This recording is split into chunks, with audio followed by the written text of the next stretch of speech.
բոլորս հետևողներին, Armenpress լրատվական գործակալության մամուլի սրահում այսօր հյուրընկալել ենք Հայաստանի գիտության և տեխնոլոգիաների հիմնադրամի հետազոտությունների առաջխաղացման ծրագրի ղեկավար Վերոնիկա Աղաջանյանին, հետազոտական թիմի գիտական ղեկավար պրոֆեսոր Հանս Բինդերիին Լայպցիգի համալսարանից, Հայաստանի կենսաինֆորմատիկայի ինստիտուտի տնօրեն Լիլիթ Ներսիսյանին և ավագ հետազոտող Մարիա Նիկողոսյանի։ Բարև ձեզ հարգելի բանախոսներ, շնորհակալ ենք հյուրընկալվելու համար։ Այսօր խոսելու ենք Հայաստանի գիտության և տեխնոլոգիաների հիմնադրամի Advanced դրամաշնորհային ծրագրի կենսաինֆորմատիկայի հետազոտական թիմի աշխատանքների մասին։ Նշեմ, որ այս հետազոտական նախագիծը նպատակ ունի մշակել մեքենայական ուսուցման վրա հիմնված կենսաինֆորմատիկայի մեթոդներ բույսերի գենոմի ուսումնասիրման համար։ Ստացված արդյունքները կարող են օգտագործվել խաղաղագործության և գինեգործության մեջ։ Խոսքը տանք մեր բանախոսներին թեման ավելի մանրամասն ներկայացնելու համար։ Վերոնիկա Աղաջանյան, կխնդրեմ մի փոքր ներկայացնեք Advanced դրամաշնորհային ծրագիրը, ինչ կարևորություն ունի Հայաստանում գիտության զարգացման համատեքստում։ Շնորհակալություն հրավերի համար։ Advanced հետազոտական դրամաշնորհային ծրագիրը ֆաստը մեկնարկել է 2020 թվականին։ Փաստորեն արդեն 3 տարի մենք իրականացնում ենք այս ձևաչափով դրամաշնորհային ծրագիր։ Այս տարի կարողացանք դրամաշնորհների քանակը հասցնել 10-ին, այսինքն 10 հետազոտական թիմեր, որոնք ղեկավարվում են արտասահմանից գիտական ղեկավարների կողմից, արդեն տեղի են ունենում Հայաստանում։ Ծրագիրը ստեղծվել է այն նպատակով, որպեսզի նպաստի Հայաստանում STEM ուղղությունների զարգացմանը եւ ձևաչափի կարևոր բաղադրիչներից մեկը այն է, որ գիտական ղեկավարը հրավիրվում է արտասահմանից եւ թիմը արդեն ձևավորվում է, հետազոտական թիմը ձևավորվում է Հայաստանում ուսանողներից եւ հայաստանյան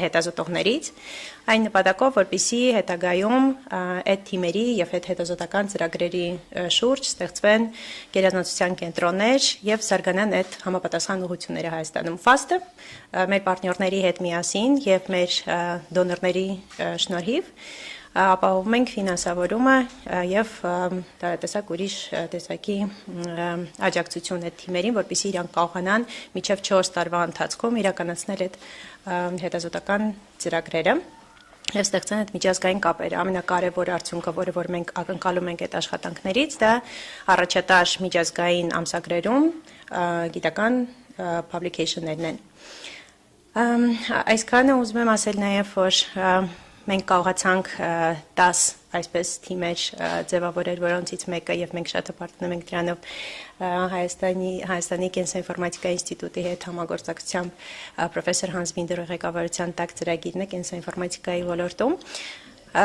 Մեր դոնորների շնորհիվ, քանի որ անցած տարի մենք Լոս Անջելեսում անցկացրեցինք գալա ընթրիք, որը թե մեր սփյուռքի հայրենակիցներին եւ թե արտասահմանցիներին հավաքել է այս նպատակի շուրջ եւ կարողացանք 10 թիմեր ձևավորել եւ այդ աջակցությունը հիմա ցուցաբերում ենք։ Մայիսի 11-ին երկրորդ անգամ արդեն գալա ընթրիք է տեղի ունենալու Լոս Անջելեսում եւ մենք ակնկալում ենք, որ կարողանանք շարունակել աջակցությունը այս թիմերին առնվազն եւ շատացնենք ծրագրերի քանակը միգուցե։ Շնորհակալություն։ Շատ լավ, պարոն Բինդեր, խնդրեմ պատմեք ծրագրում ձեր ներգրավվածության մասին, արդյոք նախկինում էլ հայ գիտնականների աշխատանքի փորձ ունեցել եք եւ ինչպես վերաբերվեցիք համագործակցության առաջարկին։ So could you tell a bit about your role in the project and whether or not you have collaborated with Armenian scientists before? And how did you perceive this? Good afternoon, everybody. I understood maybe enough from Veronica's talk. STEM, FAST, Hayastan, and bioinformatics was also among the words. Exactly. My name is Hans Binder. By training, I'm a biophysicist, working a long time in informatics and in physical chemistry. Since 20 years, I became the founding director of the Interdisciplinary Center for Bioinformatics at Leipzig University. I'll try to translate while you're talking. Բարև ձեզ, իմ անունը Հանս Բինդերը, ես իմ կրթական հիմքով կենսաֆիզիկայի մասնագետ եմ, բայց ինքս հանդիսացել եմ Լայպցիգի համալսարանում կենսաինֆորմատիկայի միջառարկայական կենտրոնի հիմնադիրներից մեկը։ It was founded in Germany, in Leipzig, because there was and still is a paradigm change in life sciences after the encoding of the human genome. Bioinformatics became, or it didn't exist, this genome of bioinformatics until this. And so I spent 20 years to learn, to develop ideas, to publish, to cooperate, mainly in the background of precision medicine and cancer bioinformatics.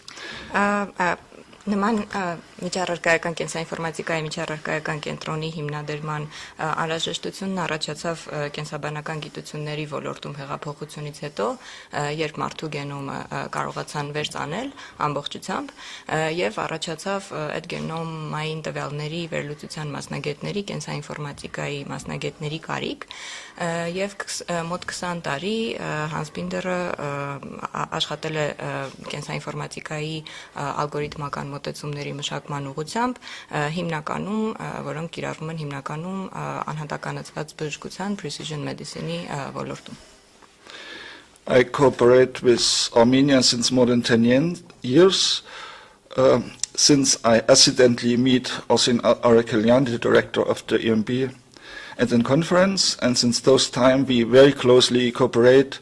We have a lot of joint papers, we have mutual personal exchange from students to the directors, that means of ITSB and of EMB, and Lilith and Maria also were frequently in Germany. Հայաստանի հետ ես համագործակցում եմ ավելի քան 10 տարի, առաջին իմ շփումը տեղի ունեցել գիտաժողովի ժամանակ, երբ ես ծանոթացել եմ մոլեկուլային կենսաբանության ինստիտուտի տնօրեն Արսեն Առաքելյանի հետ, եւ վերջին ավելի քան 10 տարվա ընթացքում մենք ունենք բազմաթիվ հոդվածներ, որոնք տպագրել ենք համատեղ, եւ շատ ուսանողներ գնացել են Գերմանիա եւ եկել են Հայաստան, ու այդ փոխանակման ծրագրերի մաս էին կազմում նաեւ Լիլիթը, Մարիան եւ այլ գիտաշխատող. What makes this mutual cooperation so interesting for me, and I hope so also for Armenian side, is that really good brains are here and there. What shows that science is an international issue. Yeah, that's very important, and you can find good people anywhere. And I'm very happy to have found them here in Հայաստան. Այս համագործակցությունը ինձ համար հետաքրքիր է այն առումով, որ կան տաղանդավոր գիտաշխատողներ, որոնց հետ կարելի է աշխատել, ինչ ցույց է տալիս, որ գիտությունը իրականում միջազգային ուղղություն է, եւ Հայաստանում ես այդ հաճույքը վայելում եմ. The project about wine, bioinformatics, viticulture, it was born as a crazy idea. I have to say, at the Institute of Molecular Biology, they have a very good wine genomics group, collecting very good samples. But one problem is there, that genomics data, one problem is there that they send out this data to international colleagues in China, France, other countries, and then they process the data. And at the end, there are nice publications, but the Armenians are somehow only the co-authors. And yeah. Բուն նախագիծը ֆաստի հետ համագործակցությամբ խաղողների գենոմիկայի եւ խաղողների մշակման ոլորտում ինովացիաների թեմայով է։ Ինքը միտքը բավականին վայրի միտք է եւ առաջացել է մոլեկուլային կենսաբանության ինստիտուտում գործունեություն ծավալող գիտական խմբի հետ համագործակցության հիման վրա։ Կա շատ լավ խումբ այդ ինստիտուտում, որ զբաղվում է խաղողների գենոմիկայով եւ իրենք ունեն միջազգային համագործակցություններ եւ իրենց գործընկերներին ուղարկում են նմուշներ Հայաստանի տարբեր վայրերից հավաքված վայրի խաղողների եւ միջազգային գործընկերների օգնությամբ առաջանում են տվյալներ եւ այդ տվյալների վերլուծության հիման վրա տպագրվում են համատեղ գիտական հոդվածներ, բայց խնդիր կա նրանում, որ Հայաստանը պարզապես Հայաստանի գիտաշխատողները պարզապես համահեղինակ են լինում այդ հոդվածներում եւ Հայաստանը առաջատար դիրք չի գրավում այս համագործակցություններում. And the crazy idea was not to export the data, but to import me to Armenia and to build expertise or to help to build expertise and young experts in the field and to be able, hopefully in near future, to make these things not all. We have also to cooperate, of course, but to have the kernel competence here. Եվ միտքը խելառանվանելու հիմքը նրանում է, որ կար միտք ոչ թե էքսպորտ անել մեր տվյալները դրսում վերլուծության համար, այլ իմպորտ անել պրոֆեսոր Հանս Բինդերին, որպեսզի տվյալները վերլուծվեն Հայաստանում. What is the impact of viticulture or wine bioinformatics? The genome of wine is known or deciphered since maybe 10 years ago or 5 years ago, so it's brand new and not fully analyzed. Many samples are only collected in the last years, and Armenia is incredibly rich in wine cultivars. So maybe you know that humankind develops mostly in Kenya, in East Africa, and Ethiopia, and what East Africa is for humankind development, Armenia and Caucasus region is this region of origin for wine. So you are here in the center of wine development, cultivation. And we start... Խաղողի գենոմիկայի ոլորտը առաջացել է ավելի քան 10 տարի, երբ խաղողի գենոմը առաջին անգամ կարողացան վերցանել, սակայն այս գենոմը ոչ ամբողջությամբ է վերլուծվել կամ բազմաթիվ բացեր, եւ խաղողի տարբեր տեսակների նմուշները հավաքվել են համատաբար վերջերս, եւ Հայաստանը բավականին հարուստ է խաղողների հետաքրքիր տեսակներով. Եվ պետք է այս ամեն ինչը դնել համատեքստում, որ մարդու զարգացումը տեղի է ունեցել Արևելյան Աֆրիկայում, Քենիայում եւ Էթիոպիայում, ու մինչ այս տարածաշրջանը մարդու զարգացման հիմքն է, ապա Կովկասին կարելի է նայել որպես հենց խաղողների զարգացման տարածաշրջան. So, and our first study, our is mainly Maria's work, was 2 or 3 years ago, where we showed that, among others, that really how the wine cultivars disseminated around the Mediterranean Sea until Spain, Maghreb, Western Europe, etc. And in the crossroad of all these dissemination paths is the Caucasus. So. Եվ մեր առաջին աշխատանքը, որը Մարիայի համահեղինակությամբ է տեղի ունեցել 2-3 տարի առաջ, մենք ցույց ենք տվել խաղողի տարբեր տեսակների տարածման ուղիները միջերկրական ծովի երկայնքով մինչև Իսպանիա, եւ մենք կարողացել ենք ցույց տալ, որ սկզբնաղբյուրը Կովկասյան տարածաշրջանն է եղել. This information we extracted from the genomes of wine. Another very important thing that one can extract from the genomes are so-called resistance genes.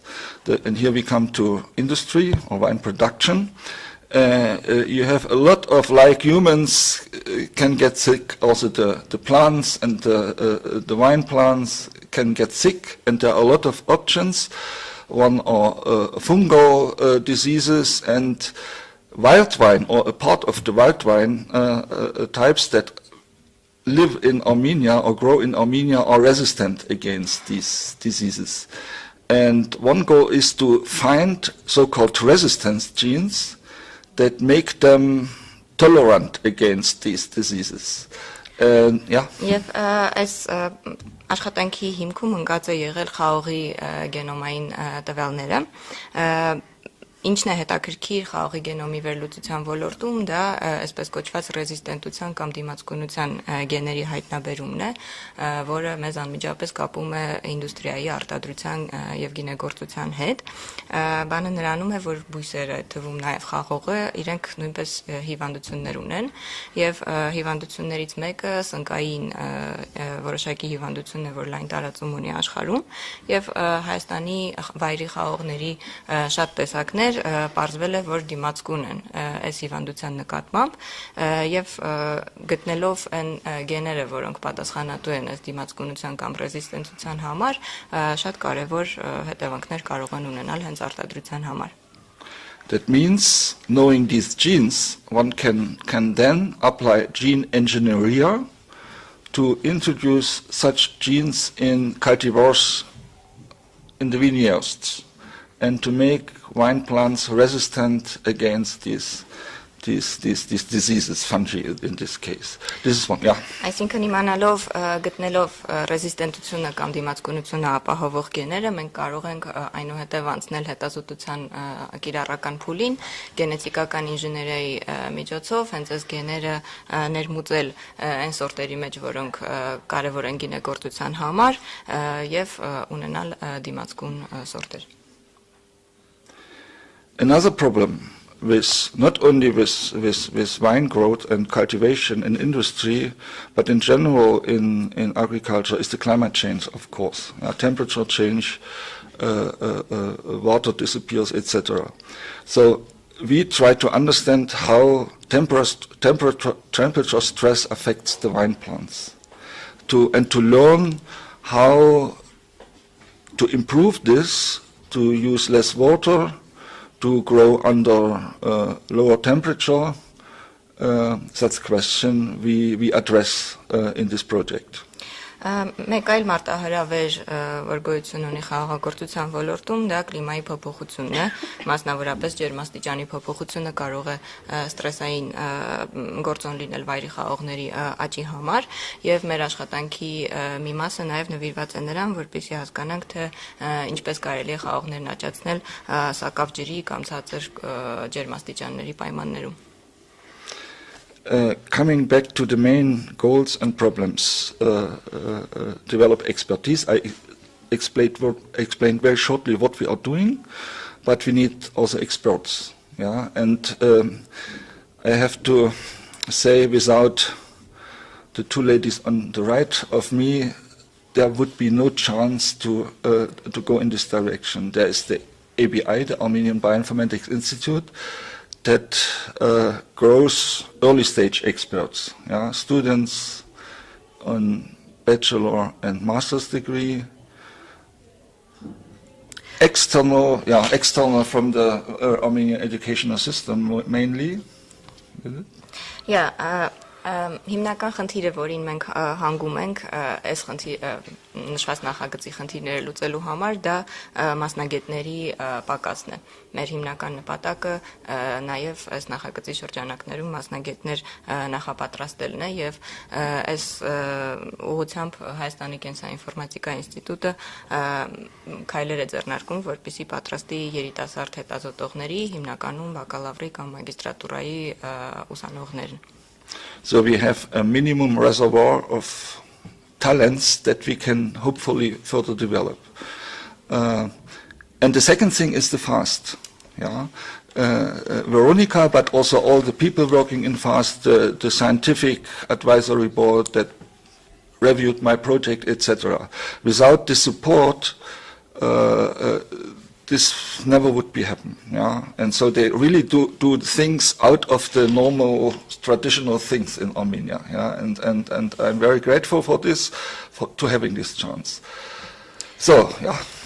Երկրորդ աջակցությունը, որ մենք ստանում ենք մասնագետների պակասի լրացման համար, դա FAST հիմնադրամի կողմից ստացված աջակցությունն է, եւ ինչն է կարևոր նշել, որ FAST հիմնադրամը դուրս է գալիս տրադիցիոն ավանդական մեթոդներից գիտության աջակցության, ցուցաբերում է ճկունություն եւ կարողանում է ինովատիվ մոտեցումներ ցույց տալ եւ հնարություն է տալիս մեզ այս նախագիծը իրականացնելու։ Two final remarks. The first one, in the last two 2 days we had the first international wine conference, Viticulture 2.0, here in Yerevan, with guests from Sweden, from France,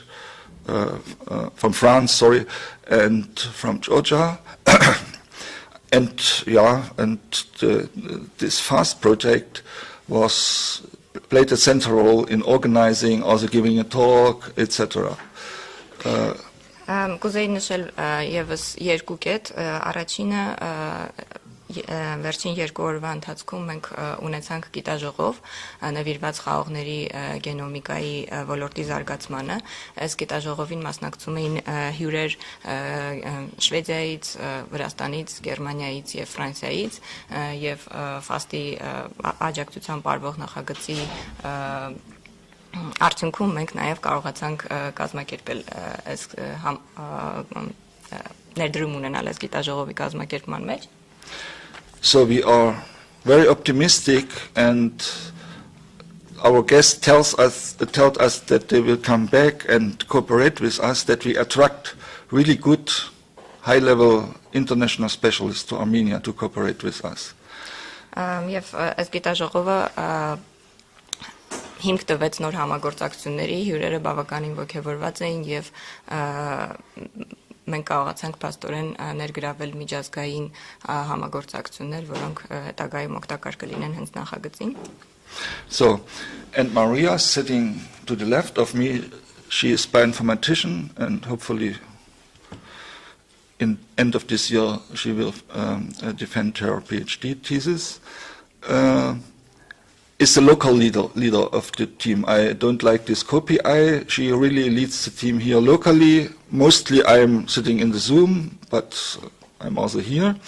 And our team consists of overall of 7 young scientists. One from Czech Republic, one from China, the rest are Armenians. So it's really a good thing. Thank you. Եվ երկրորդ կետը, որ կուզենայի նշել, Մարիան, որ նստած է իմ ձախ կողմում, կենսաինֆորմատիկայի մասնագետ է եւ շատ շուտով իր ասպիրանտական թեզը կպաշտպանի, նա հանդիսանում է այս նախագծի տեղական ղեկավարը, այսինքն Հայաստանում լինելով Մարիան կարողանում է ղեկավարել թիմը, իսկ Հանսը ղեկավարում է հիմնականում Գերմանիայից Zoom-ով, իսկ թիմը կազմված է մոտ 7 մասնագետներից, որոնցից 2-ը Չեխիայից եւ Չինաստանից, մնացածը Հայաստանից։ Շնորհակալություն։ Մեկ հարց եւս, պարոն Բինդեր, որքանով է կարևոր նման նախագծերի իրականացումը գիտելիքի փորձի փոխանակման տեսակետից։ How important are such projects in terms of exchange of knowledge and expertise?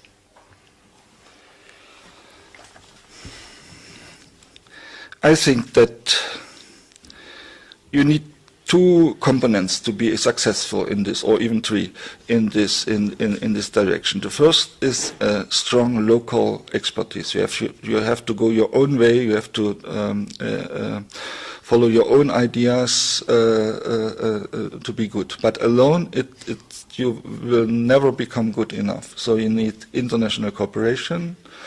That's what I talked about. I have to say, we have other projects at the ABI. We just won one cooperative project between the ABI, Armenia, and Leipzig University in health bioinformatics just 3 days ago. So it will another pillar of our future work, because you need also a critical mass. You cannot fight alone in a room. You need colleagues that are good and doing similar things and help you. That's why it's very important also for growing young people. The people will go where the good science is.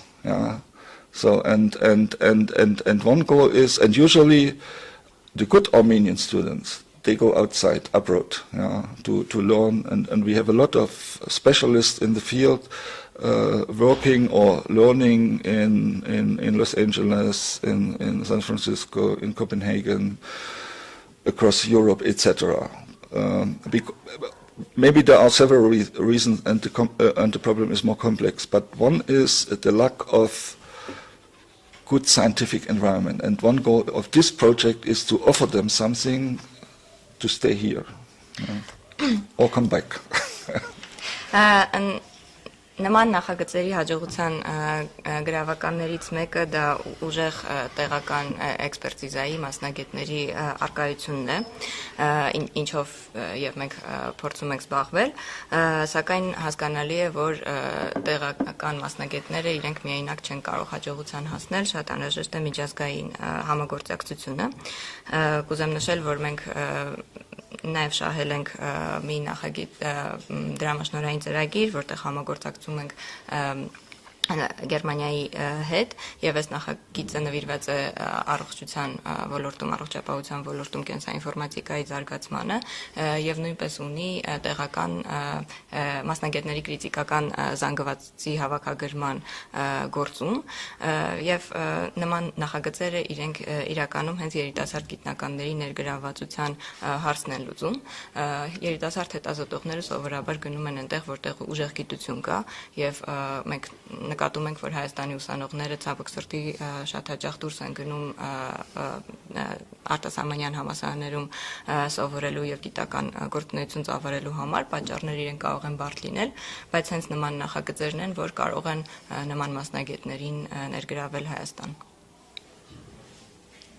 Շատ լավ, Մարիա Նիկողոսյան, խոսքը փոխանցենք ձեզ, կպատմեք խնդրեմ մի փոքր հետազոտության թիմի աշխատանքների մասին, ինչ ուսումնասիրություններ եք իրականացնում եւ որպես գիտնական ինչ մասնակցություն ունեք այս ամենին։ Շնորհակալություն։ Ես իմ մասնագիտությամբ կենսաինֆորմատիկ եմ, ու ինչպես նշվեց արդեն Հանս Բինդերի կողմից, մեր թիմը հիմնականում զբաղվում է խաղողի գենոմիկայի ուսումնասիրության ոլորտում։ Առաջինը մենք ուսումնասիրում ենք հայկական տարբեր սորտերի գենետիկական բազմազանությունը, բայց հիմնականում մենք ավելի կենտրոնացած ենք վայրի տեսակների վրա, քանի որ մենք ցույց ենք տվել, որ Հայաստանում վայրի տեսակները ունեն շատ մեծ գենետիկական բազմազանություն, ու ինչպես արդեն նշվեց, որոշ տեսակներ կայուն են հիվանդությունների նկատմամբ, ու մենք փորձում ենք առաջին անգամ ուսումնասիրելով ամբողջ գենոմը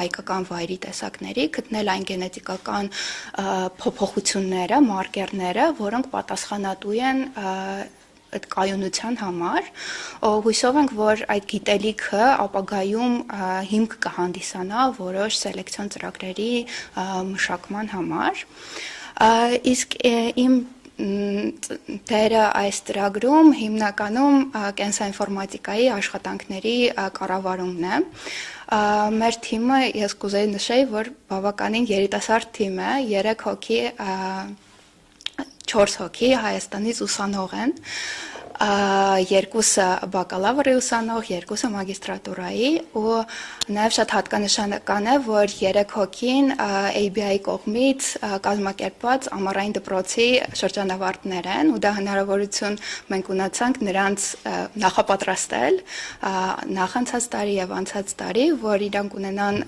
գիտելիքների բազա ու կարողանան ներգրավված լինեն այս ծրագրում։ Ես հիմնականում ներգրաված եմ հենց այդ ռեզիստենտության ուղղության մեջ ու նաև գենետիկական բազմազանությունը ուսումնասիրելու ու նաև կառավարում եմ ներքին թիմի աշխատանքը Հայաստանում։ Շատ լավ, այդ ծրագրի շրջանակում համագործակցում եք արտասահմանցի գիտական ղեկավարի հետ, նաև տեղի ձեր մյուս գործընկերների հետ։ Մի փոքր կկիսվեք այդ փորձառության մասին։ Իրականում համագործակցությունը բավականին սահուն եղավ, քանի որ մենք Հանս Բինդերի հետ ունենք շատ երկար պատմություն համագործակցության, նա եղել է իմ համալսարանում մագիստրոսական թեզի համղեկավարը ու նաև հիմա հանդեսանում է իմ ասպիրանտական աշխատանքի համղեկավարը, ու արդեն 5 տարուց մոտ 6 տարի է մենք տարբեր թեմաներով համագործակցում ենք, հիմնականում սակայն մեր աշխատանքները կենտրոնացած էին մարդու գենոմը ուսումնասիրելու վրա, իսկ հիմա մենք բոլորս նոր ուղղություն ենք ընտրել ու բոլորս միասին սովորում ենք խաղողի գենոմիկայի այդ հետաքրքիր ոլորտը։ Այդ իսկ պատճառով մեր համագործակցությունը նոր չէր ու բավականին հեշտ ստացվեց եւ հանդիպումները կազմակերպելը եւ ընդհանուր շփումը իսկ երկու հոգիով միացել են մեզ արտասահմանին Չեխիայից ու Չինաստանից Չեխիայի մեր գործընկերոջ հետ նույնպես բավականին հետաքրքիր ստացվեց նա մասնագիտությամբ կենսաբան էր սակայն այս ծրագրի շրջանակներում սկսեց սովորել կենսաինֆորմատիկա ու մենք տենց հեռավար փորձում ենք իրար օգնել ինքը մեզ օգնում էր ավելի շատ մոլեկուլային կենսաբանության ոլորտում մենք նրան կենսաինֆորմատիկայի ուղղություններ էինք տալիս ու բավականին հետաքրքիր էր աշխատանքը իսկ մեր չինացի գործընկերոջ հետ մենք հենց նոր ենք սկսել համագործակցությունը մի շաբաթ է ինչ նա նոր սկսում է ներգրավել այս ծրագրի մեջ Շատ լավ շնորհակալ եմ Լիլիթ Ներսիսյան Advanced դրամաշնորհային ծրագրի շրջանակում համագործակցություն է հաստատվում նաև համալսարանների հետ համալսարանների եւ գիտահետազոտական կենտրոնների միջև ձեր ինստիտուտը այս դեպքում հանդիսանում է հյուրընկալող կխնդրեմ մի փոքր ներկայացնել կատարվող աշխատանքները ու ինչ ակնկալիքներ ունեք հետազոտական թիմի հնարավոր բացահայտումներից Շնորհակալություն Հայաստանի կենսաինֆորմատիկայի ինստիտուտը կամ ABI-ը, որ նշվեց, հանդիսանում է հյուրընկալող կողմ եւ խաղի գենոմիկան մեր ինստիտուտի ուղղություններից մեկն է ու բավականին մեծ ուղղություն է։ Մեր ինստիտուտը հիմնադրվել է որպես գիտակրթական հիմնադրամ 2 տարի առաջ եւ ուղղությունները, որ մենք ընտրել ենք ռազմավարական նշանակություն ունեցող ուղղություններ, դրանք երկու հիմնական ուղղությունն են, մեկը առողջապահության ոլորտում կենսաինֆորմատիկան է, մյուսը կենսատեխնոլոգիաների ոլորտում, առողջապահության ոլորտում մենք աշխատում ենք մարդու գենոմի եւ բակտերիալ վարակների հետ, իսկ կենսատեխնոլոգիական ոլորտը հիմնականում հենց խաղողների գենոմիկայի նախագիծն է եւ պետք է նշել, որ բավականին արագ զարգացավ։ Մենք 10 տարի լինելով Հայաստանում աշխատել ենք մարդու գենոմի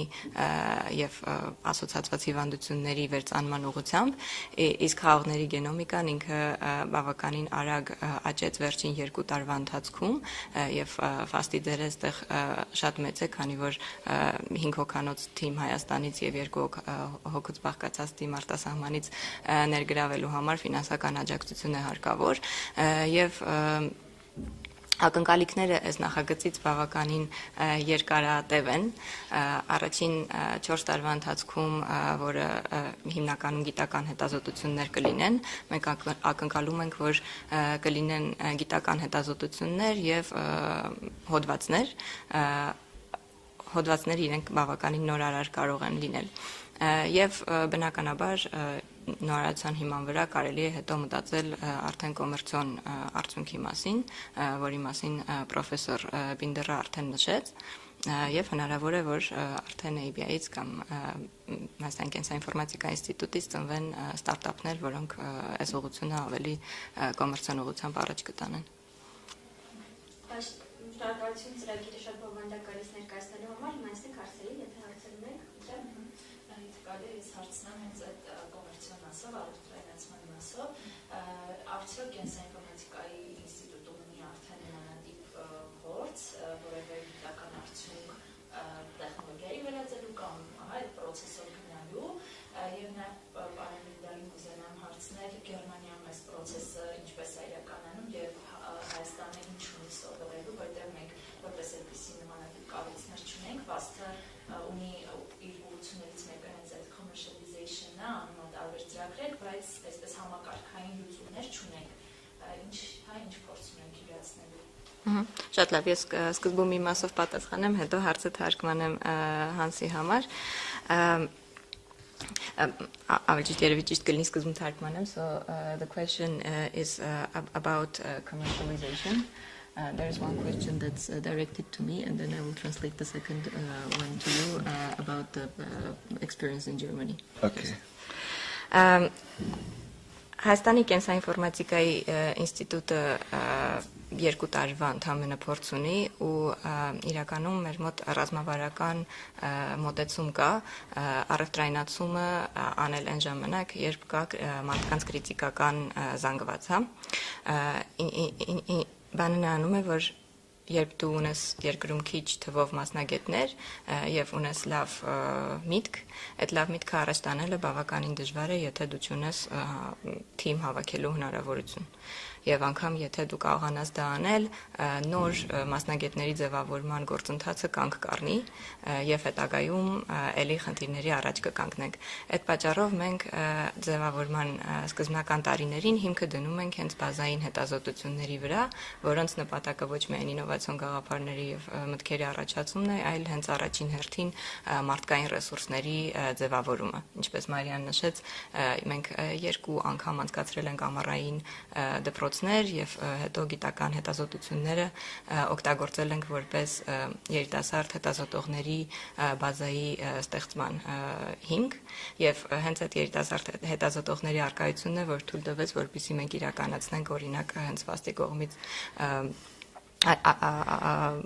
ֆինանսավորվող խաղողների նախագիծը։ Սակայն մենք ունենք այս վերջերս օրինակ շահել են գիտության կոմիտեի կողմից ֆինանսավորվող դրամաշնորհային նախագիծ, որի նպատակը ոչ միայն բազային հետազոտություններ իրականացնելն է, այլև սկսել առևտրայնացման որոշակի փուլեր։ Եվ մենք համագործակցում ենք ինդուստրիալ ընկերությունների հետ, որպեսզի այս առևտրայնացման գործընթացը քիչ-քիչ սկսենք, բայց այս պահին մենք չունենք նման օրինակ առևտրայնացման, հա, եւ սպասում ենք, ակնկալում ենք, որ գործունեության գոնե 5 տարվա ընթացքում մենք կունենանք հետազոտողների այդ կրիտիկական զանգվածը, որը մեզ թույլ կտա արդեն առևտրայնացման ուղղությամբ ավելի վստահ քայլել։ Եվ հա, հիմա հարցը կփոխանցեմ պրոֆեսոր Բինդերին, What is the experience that is available in Germany that supports researchers and scientists to commercialize their products?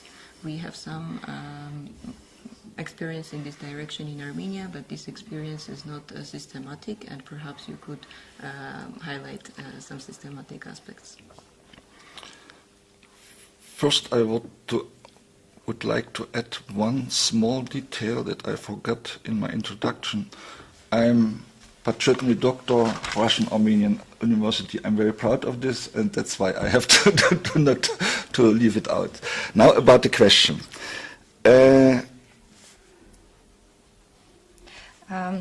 Սկզբում ես կուզեի ավելացնել մի մանրամասնություն, որ բաց թողեցի իմ նախորդ խոսքի մեջ, ես հանդիսանում եմ հայ-ռուսական համալսարանի պատվավոր դոկտոր, քանի որ շատ հպարտանում եմ սրանով, չէի ուզի սա բաց թողնել, իսկ հիմա բուն հարցը։ During these 20 years, the ITSB, the Center of Bioinformatics of Leipzig University, there was grown one company, still existing, I think 10 years ago. It is teaching latest methods and programs in bioinformatics. And they are very active. There are, I don't know, 6 or 7 people. And they are providing every 2-3 months seminars, several days seminars in bioinformatics. But this kind of business probably will not work for Armenia because Germany is much bigger. Yeah, you have much more clients that want to learn bioinformatics. And Germany is surrounded by other countries that are working in this field. What here is a bit more complicated, and this software developing direction is also very, very difficult because in bioinformatics most developments are free scientific developments, and at the moment the technique is so fast developing that commercial companies simply cannot follow this. Yeah, so it's a scientific thing, but it changes slowly. So in precision medicine and maybe also in vine and plant analytics of genomics, there are now settling some methods. So in future, more data availability, having specialists, etc., becomes more important. So I see one direction in this direction, or sometimes in this direction. Okay. Լայպցիգի համալսարանի կենսաինֆորմատիկայի միջառարկայական կենտրոնը հիմնադրվել է մոտ 20 տարի առաջ եւ 10 տարի առաջ ստեղծվել է մի ընկերություն, որը կենսաինֆորմատիկայի կրթությամբ է զբաղվում։ Ընկերությունը կազմված է 6-ից 7 հոգուց եւ նրանք իրենց գործունեությունը ծավալում են 2-ից 3 ամիսը մեկ կենսաինֆորմատիկայի ոլորտում սեմինարներ իրականացնելով։ Ցավոք սրտի նման ընկերությունը երևի նման ձևով չէր աշխատի Հայաստանում, քանի որ կան տարբերություններ Գերմանիայի եւ Հայաստանի միջև, Գերմանիան լինելով մեծ երկիր, ունի ուսանողների, հետաքրքրված ուսանողների ավելի մեծ բազա եւ նաեւ շրջապատված է երկրներով, որոնք համագործակցելու եւ հնարավորությունների լայն շրջանակ են տալիս։ Եվ մյուս կողմից պետք է նշել, որ ընկերություններում ալգորիթմական զարգացումները կենսաինֆորմատիկայի ոլորտում բավականին դժվար են, քանի որ տեխնոլոգիաները իրենք շատ արագ են աճում եւ շատ ընկերություններ թե առողջապահության եւ թե կենսատեխնոլոգիաների ոլորտում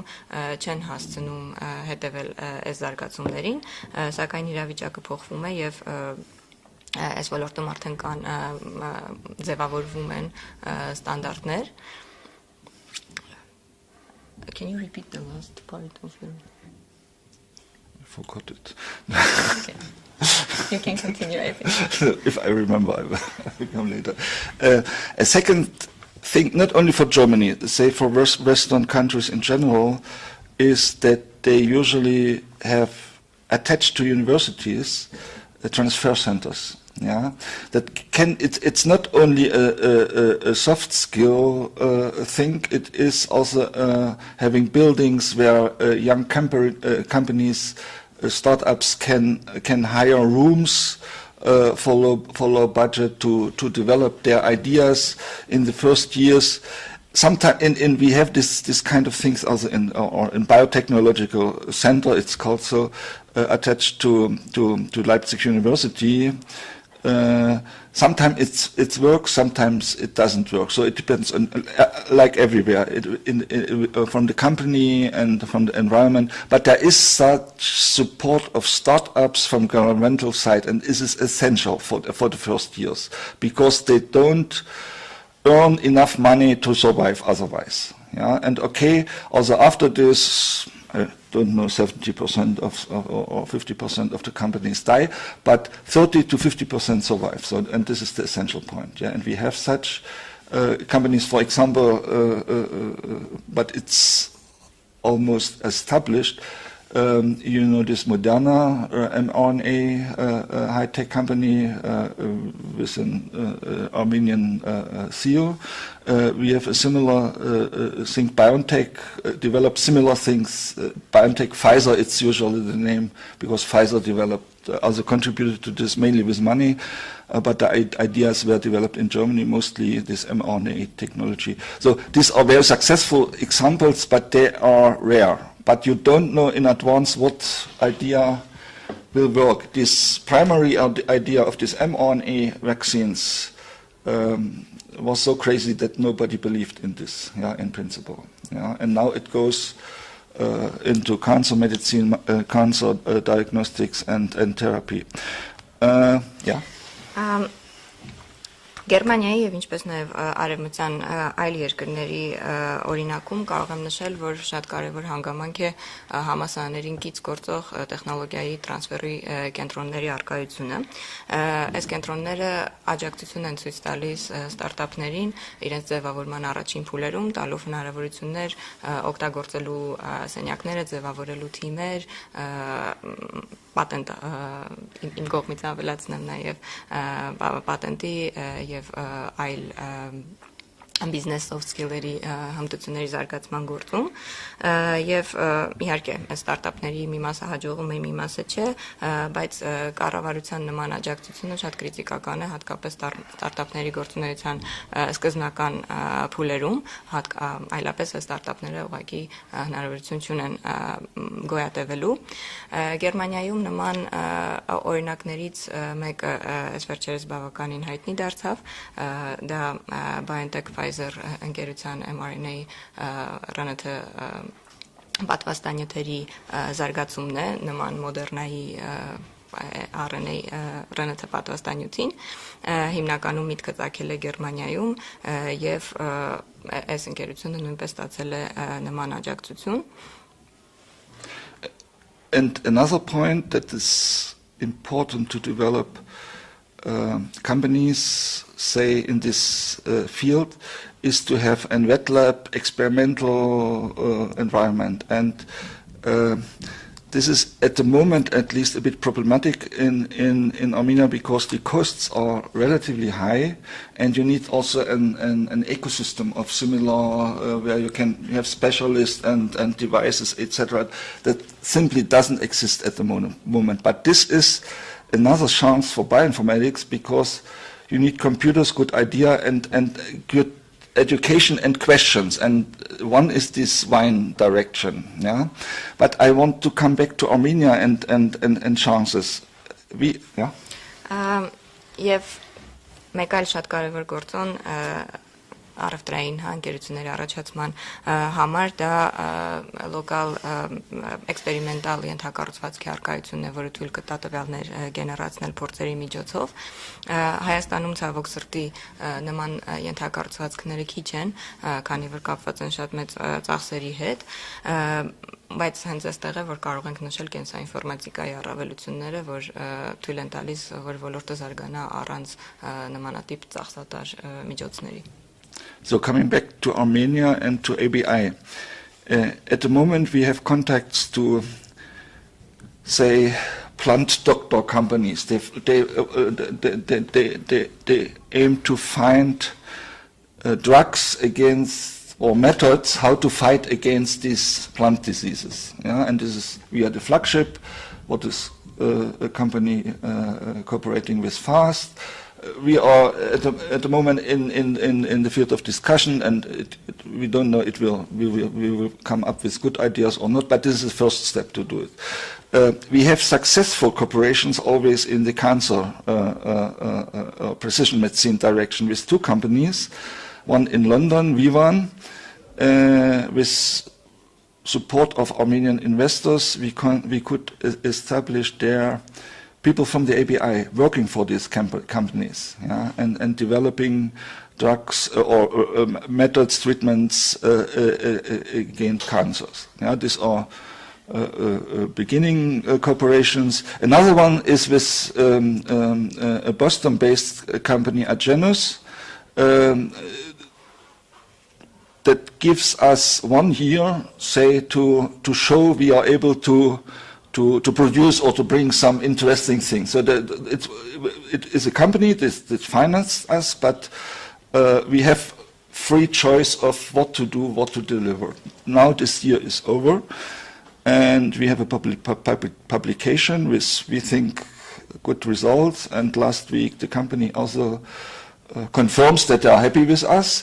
And so we hope, so this is the matter of the next months, negotiations, etc., to be further financed and be involved also in their projects, in that they really give us data. So it's a big step forward, and so that we will get better data, can more contribute to the growth of this company, and we hope to extend our team also, that they finance, and which is sitting here in year one. Yeah. And we hope this is back to the wine, to go a similar way with this wine project. Վերադառնալով Հայաստանին եւ Հայաստանի կենսաինֆորմատիկայի ինստիտուտին,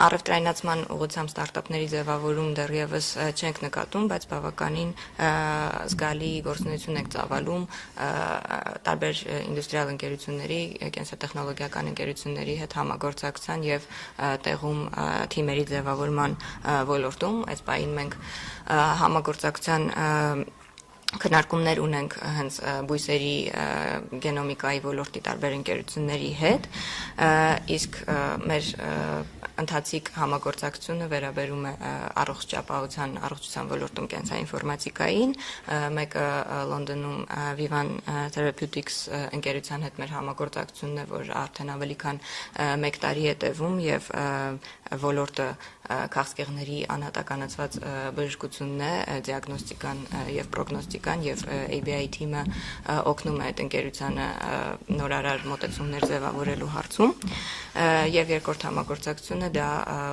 Բոստոնում Agenus ամերիկյան ընկերության հետ մեր համագործակցությունն է, որը զբաղվում է քաղցկեղի իմունային թերապիաների ոլորտում մեթոդների մշակմամբ եւ այս համագործակցության շրջանակներում ABI թիմը նոր հետազոտական ուղղություններ է ցույց տալիս, որպեսզի բացահայտվեն այս ընկերության զարգացման նոր ուղղությունները եւ մեր մի տարվա համագործակցության արդյունքում մենք կունենանք գիտական տպագրություն եւ հույս ունենք, որ այս համագործակցություն կշարունակվի ու նման ռազմավարական մոտեցում մենք նաեւ ցույց ենք տալու բույսերի կենսատեխնոլոգիաների ուղղությամբ։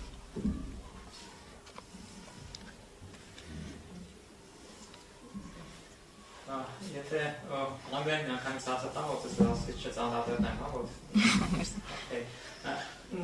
So, thank you for having us. Sorry for being late, so with your permission, may I get back to the contents of the project which you have presented without me. What is the primary goal of research? Which grape varieties are you going to study? Which sequences of their genomes are going to compare them to the similar sequences of wild specimen, biggest vinifera silvestris, may be found in Armenia if there, because as far as I know, there already exists such a database collected in our country. What are the qualities of the genome sequences which you particularly are keen to follow? Do you want to study sequences responsible for maybe sugar content or acidity or resistance to particular diseases, maybe the intensity of regeneration of root tissues, which is very important when the grape is affected by phylloxera? Okay, thank you. Yeah. Ինստումամը դեպքում ես կարիք կա հայերեն թարգմանում հարցը շատ կարճ փորձեմ հարցը հայերեն թարգմանելու ինձ հետաքրքիր են հենց նախագծի մանրամասները հատկապես ինչ խաղողի սորտեր եք դուք ուսումնասիրելու եւ խաղողի գենոմային տվյալների մասով որ հատկապես հատկանիշներին եք ուշադրություն դարձնելու սա այն համատեքստում որ Հայաստանում որքանով տեղյակ եմ արդեն կա տվյալների բազա խաղողի տարբեր սորտերը նկարագրող եւ կուզեի իմանալ թե դուք գենոմային ուսումնասիրությունների ժամանակ օրինակ ուսումնասիրելու եք շաքարների արկայությունը թթվային միջավայրի առանձնահատկությունները կամ օրինակ արմատների վերականգնման ունակությունը կխնդրեի պարզաբանեիք. Thank you for your question. What is new in the data or novel? Yes, wine varieties in Armenia are well documented, exists a database, but we have identified two gaps that we want to address. The first one is the wild wine. Yeah, you have incredible richness of wild wine varieties. I don't know how much we, maybe Maria can then a bit more concretely add something. Around 100 different assessments of wild wine here. And a part of them are resistant, the other part is not resistant against powdered mildew. This is a fungal disease. And so And now I come to the second novelty and gap. This is whole genome sequencing data. So far, the genetic characterization of wine is based on so-called SSR marker, single sequence repeats markers. These are 25 or 20 per wine. So you know what accession it is based of 25 numbers, yeah, for this wine, and then you have like a number plate for a car, yeah, and then you have a second one, and so you can extract a lot of information for this. That's the usual practice. But now technology is able to sequence the whole genome of the wine, and it's of size comparable with the human genome. It's 3 billion base pairs. Most of them are not important for whatever, but at least much more than 25 are important to find reasons for diseases, to find resistance genes, to extract the history of wine, etc., etc. So this is the novelty that we base are basing our studies on whole genome sequencing.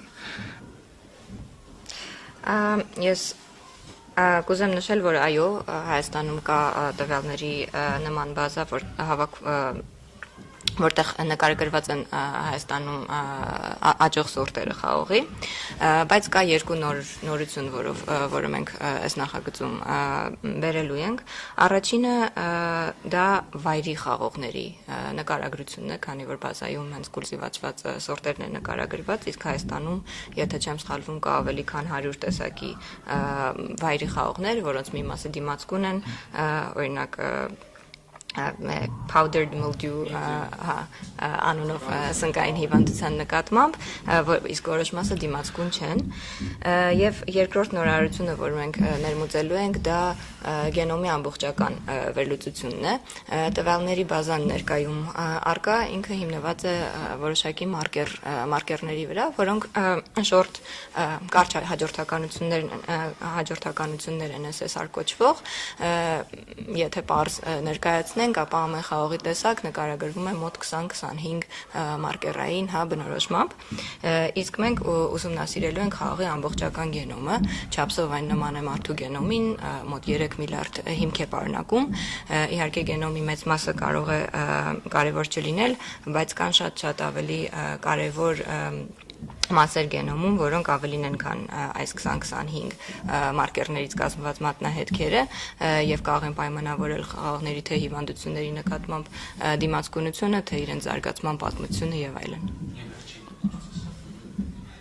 Տաղանդների պատրաստման տեսանկյունից գիտության ոլորտում որոնց ավելի մեր հայ գործընկերներին ըստ ինչ քայլեր պետք է ձեռնարկել եւ գիտությամբ զբաղվելու կարևորությունը ըստ ինչպես պետք է բարձրացնել հանրության շրջանում։ Կարող եմ սկսել։ Մի քիչ հանգստանալ չքաշես։ Շատ կարևոր հարց եք տալիս եւ քանի որ տասնյակ տարիների ընթացքում չէր կարևորվում գիտության զարգացումը երկրում, հետեւաբար գիտական կարիերան հետաքրքիր չէր նոր սերունդների համար եւ հիմա մենք կանգնել ենք մի խնդրի առջեւ, երբ որ շատ ավելի ագրեսիվ քայլերով պետքա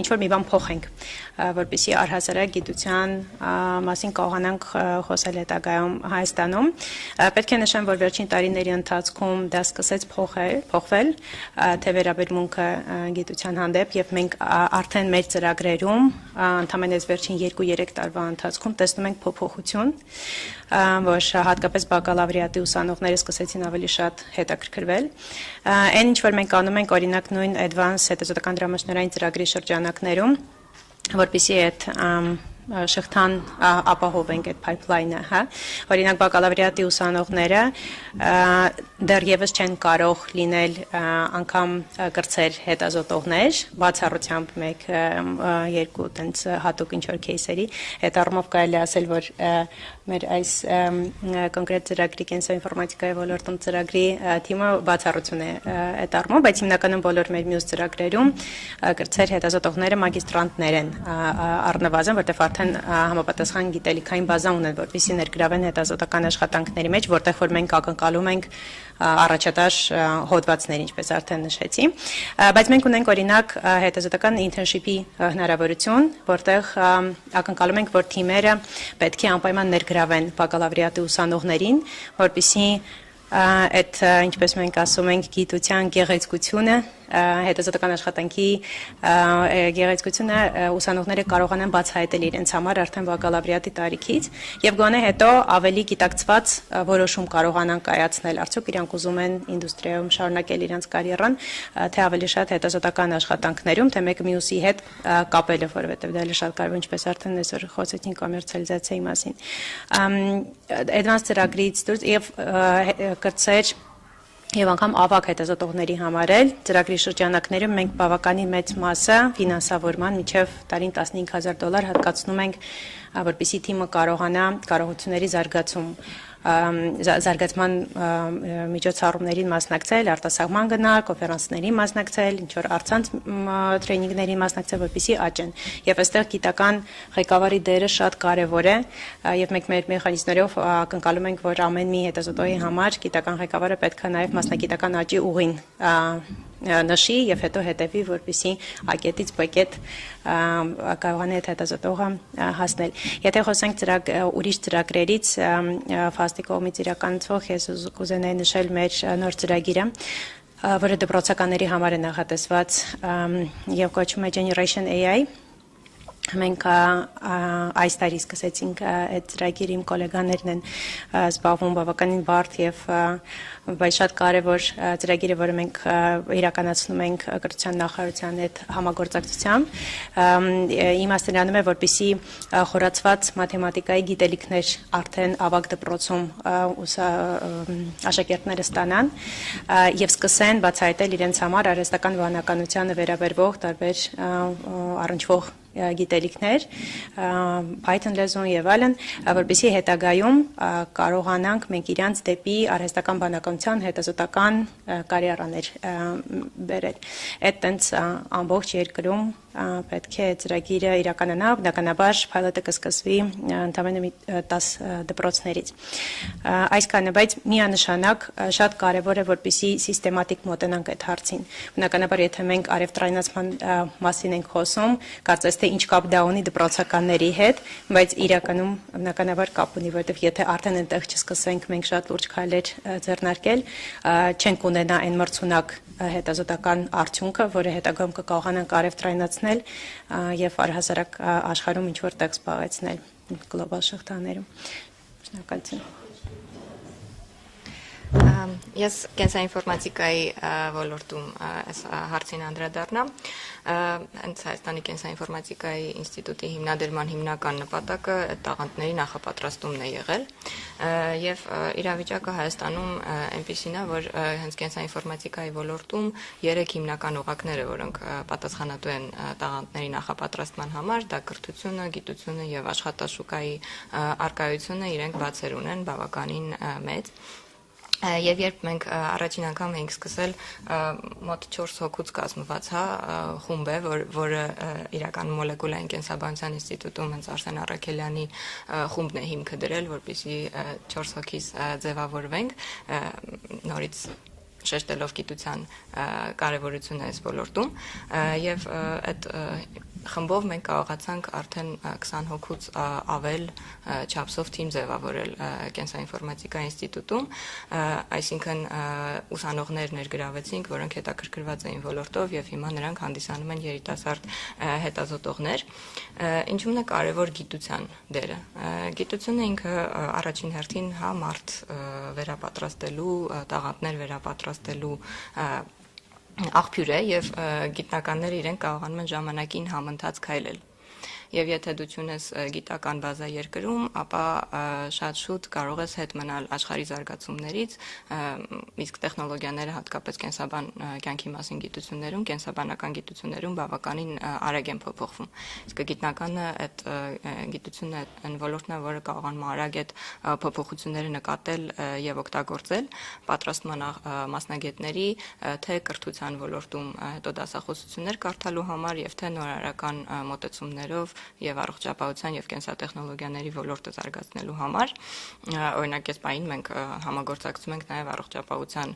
ոլորտի որոշ մասնագետների հետ, որպեսզի նախապատրաստենք կենսաինֆորմատիկայի մասնագետներ իրենց համար, որ կարողանանք արդեն բժշկության ոլորտում գենոմային զարգացումները տեսնել։ Եվ այս 3 շղթայի գիտություն, կրթություն, աշխատաշուկա շղթայի բացերը լրացնելու մեր ռազմավարությունը դա շերտ մոտենալ հարցին եւ փորձել յուրաքանչյուր օղակը մասամբ թիրախել։ Դա մենք անում ենք ոչ ֆորմալ կրթական ծրագրերի օգնությամբ, ինտենսիվ ամառային դպրոցների եւ տարվա ընթացքում տարբեր դասընթացների շնորհիվ մենք նկատում ենք ուսանողների շրջանում տարբեր գիտական գիտելիքների բացը եւ փորձում ենք հենց այդ բացը թիրախավորել եւ փակել եւ նաեւ ապահովում ենք միջազգային միջավայր, երբ ուսանողները շատ կարեւոր է որպեսզի երիտասարդ հետազոտողներն ունենան հաղորդակցության փափուկ հմտություններ եւ կարողանան համագործակցել միջազգային գոլեգաների հետ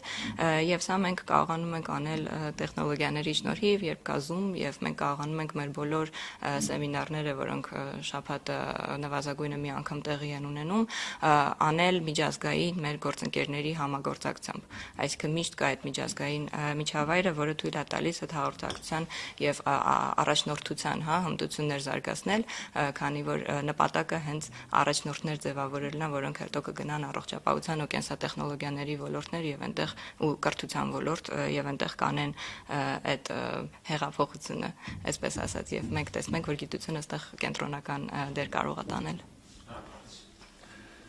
I would come back very shortly to your question and also address the development of talents in the field. Ես կուզեի կարճ անդրադառնալ նախագծին վերաբերող մանրամասն հարցին եւ նաեւ անդրադառնալ նաեւ տաղանդների վերապատրաստման հարցին. This new whole genome sequencing is new everywhere in the world. So this is our chance here also to enter the field with competence that doesn't exist everywhere in other wine institutes, for example. We have in Germany a very famous wine institute in Geisenheim.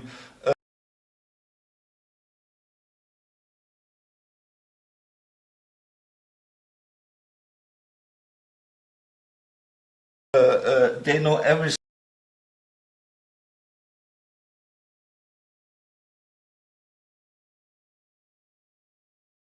A single specialist in this whole genome sequencing, and they are overloaded and they have not enough. But if we can develop this competence here in parallel, say, we are not better than they, but then it is a chance also to be involved in larger projects, sequencing from there, etc. About another part of your question, that.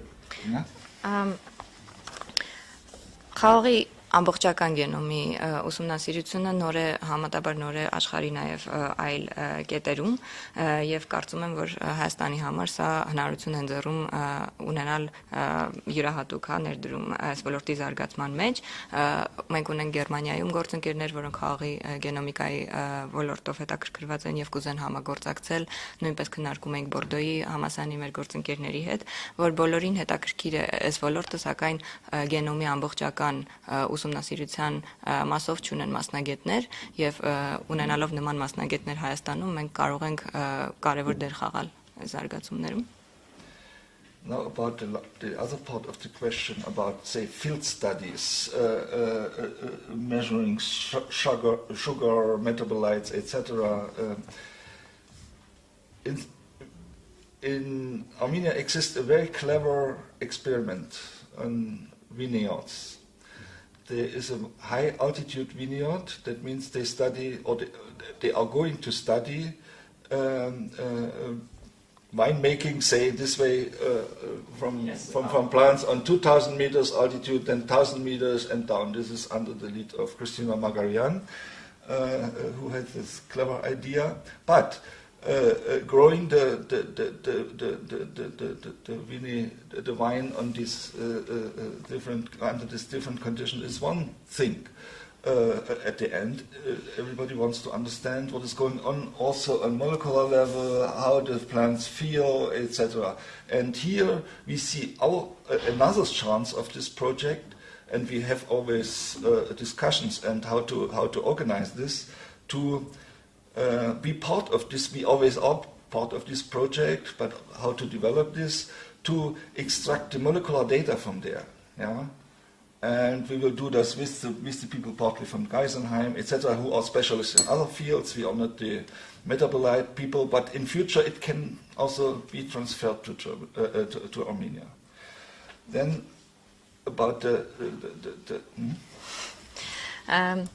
Կան դաշտային հետազոտություններ, որոնք չափում են տարբեր քիմիական գործոնների, օրինակ շաքարների եւ այլնի արկայությունը, բայց կուզեի նշել, որ Հայաստանում կա շատ հետաքրքիր փորձարարական նախագիծ, որի նպատակն է ուսումնասիրել խաղողների աճի առանձնահատկությունները տարբեր բարձրադիր գոտիներում։ Մենք ունենք խաղողի բարձրադիր այգիներ 2000 եւ 1000 մետր բարձրության վրա։ Այս նախագծի հեղինակը Քրիստինե Մարկարյանն է մոլեկուլային կենսաբանության ինստիտուտից եւ Նախագիծի իհարկե հետաքրքիր է, սակայն աճեցնելը մի բան է, իսկ հասկանալ մոլեկուլային մեխանիզմները, որոնք թույլ են տալիս խաղողների նման բարձրությունների վրա աճել, մեկ այլ բան է եւ մեր բոլոր միջազգային գործընկերները հետաքրքրված են այս ոլորտով եւ Հայաստանը կարող է իր կարևոր դերը խաղալ։ And another problem we heard the keyword artificial intelligence, yeah. The data become bigger, and the methods change, and human cannot deal with this data. So we are now always using machine learning to analyze the data, and our plan is to extend it and to have it from the beginning in our repertoire of methods. So this is also an important thing to have, say, from mathematics, machine learning to plant physiology is in our portfolio. Եվ նորարարական մոտեցումների շարքից նաև կուզեմ նշել, որ արհեստական բանականության ոլորտը զարգանում է հենց նմանատիպ մեծ տվյալների արկայության հետ մեկտեղ եւ մենք ինքներս օգտագործում ենք մեքենայական ուսուցման տարբեր մեթոդներ գենոմային տվյալների ուսումնասիրության համար եւ մեր նպատակն է, որպեսզի մենք օգտագործենք մաթեմատիկայից դեպի մեքենայական ուսուցում եւ դեպի վերջապես բույսերի ֆիզիոլոգիա ամբողջ շղթան։